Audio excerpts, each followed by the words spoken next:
حالات خود بتائیں گے کہ قیامت کیوں ضروری ہے۔ میں جو خبر آپ کو دینے لگا ہوں آپ خود حیران و پریشان ہو جائیں گے کہ کچھ پاکستانیوں نے اتنا برا کام کیا ہے کہ مقدس سرزمین پہ عمرے جیسی مقدس عبادت کی آڑ میں اتنی نازیبا حرکات کہ سعودی حکومت خود پریشان ہو گئی ہے۔ اور یہ خبر میں نہیں دے رہا، انتہائی ذمہ دار بندے نے ایک انٹرویو کے اندر انکشاف کیا ہے جو کہ میرے لیے بھی بہت حیران کن تھا۔ خواجہ حماد صاحب ہیں، ڈپٹی ڈائریکٹر ملتان ہیں، انہوں نے ایک انٹرویو میں انکشاف کیا کہ یہ سارا کام جو غلط ہوتا تھا یہ نارملی دبئی وغیرہ میں ہی ہوا کرتا تھا۔ اب انہوں نے اس مقدس سرزمین کو بھی نہیں چھوڑا، عمرے کی آڑ میں وہاں پہ جا کے دھندے میں ملوث ہو رہی ہیں خواتین۔ پاکستان سے بڑی تعداد کے اندر رمضان المبارک میں عمرے کی آڑ میں لڑکیاں سعودی عرب سپلائی کی جا رہی ہیں۔ انہوں نے بتایا کہ اس سے پہلے یہی کام دبئی کے اندر ہوتا تھا، لیکن دبئی نے پچھلے کچھ مہینوں سے ابتداً کچھ شہر پاکستان کے بیان کیا اور پھر اوورال پاکستانیوں کے وزٹ ویزوں پر کم از کم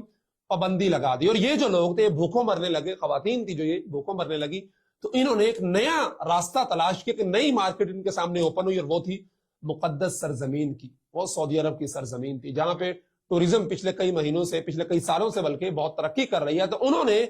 اس رمضان المبارک کے مہینے میں خواجہ حماد صاحب نے بتایا کہ ہم نے کئی خواتین کو آف لوڈ کیا ہے جو اسی کام کے لیے وہاں جو ہے جا رہی تھی۔ اور یہ جب خبر سعودی حکومت کے سامنے آئی ہے، اور یہ کام ابھی رمضان میں شروع نہیں ہوا بلکہ کافی پہلے سے ہو رہا ہے، رمضان میں اس پہ سختی ہوئی ہے، تو سعودی حکومت نے سنجیدگی کے ساتھ کچھ پاکستانیوں کی دیگر جو وہاں پہ حرکات ہیں، مثال کے طور پہ جو بھیک مانگنے کا کلچر وہاں پہ پاکستانی مستقل بنیادوں پہ شروع کر رہے ہیں، اور میں نے بھی خود وہاں پہ دیکھا 2022 میں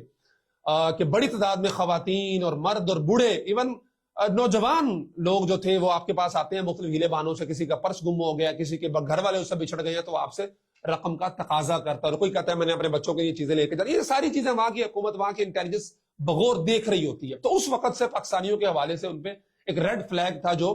بلنک کر رہا تھا، اور اس کے بعد یہ حرکت کہ خواتین یہاں سے سپلائی ہو رہی ہیں سعودی عرب میں۔ خواجہ حماد صاحب ڈپٹی ڈائریکٹر، انہوں نے کہا کہ ہمارا تو یہ عزم ہے، ایف آئی اے نے یہ فیصلہ کیا ہوا ہے کہ ہم انشاءاللہ مکمل تحقیق جانچ پڑتال کے بعد کوئی بھی ایک ایسی عورت نہیں جانے دیں گے۔ انہوں نے بتایا کہ کچھ ایف آئی آرز بھی ہوئی ہیں جن میں ایسی خواتین کو پکڑ کے ان پہ مقدمے درج کر کے باقاعدہ عدالتوں کے اندر کیسز چلائے جا رہے ہیں کہ جناب یہ پاکستان کی بدنامی کا باعث بن رہی ہیں، وہاں جا کر اور پاکستان کے لیے ایک بدنما داغ ثابت ہو رہے ہیں۔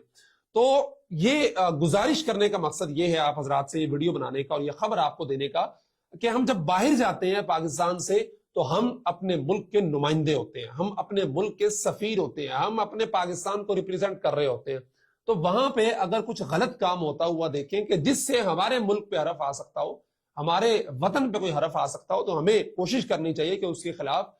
آواز اٹھائیں۔ اور یہ صرف خواجہ حماد صاحب نے ملتان کی بات کی ہے، صرف ملتان سے ایسے لوگ جا رہے ہوں گے؟ یقیناً نہیں، کراچی ہے، اسلام آباد ہے، پشاور ایئرپورٹ ہے، لاہور ہے، نہ جانے کتنی کئی سو یا ہزاروں خواتین اس سلسلے میں وہاں پہ جا چکی ہوں گی، اور کئی وہاں پہ پکڑی بھی جا چکی ہوں گی، اور جب پکڑی گئی ہوں گی، جب پاسپورٹ نکلا ہوگا تو یقیناً گرین پاسپورٹ ہوگا، تو اس سے جو شک و شبے کا دائرہ ہے اور جو ریڈ فلیگ ہے وہ پاکستان کے اوپر لگے گا۔ آپ کے لیے، میرے لیے، جو وہاں پہ عبادت کرنے کے لیے جاتے ہیں، ان کے لیے مشکلات کھڑی ہو سکتی ہیں۔ اس لیے اس برائی کے خلاف اجتماعی طور پہ آواز اٹھانی چاہیے، اور حکومت کو اس جانب متوجہ کرنا چاہیے کہ اس طرح کے ایک دو آفیسر جو اس کے خلاف علم جہاد بلند کیے ہوئے ہیں،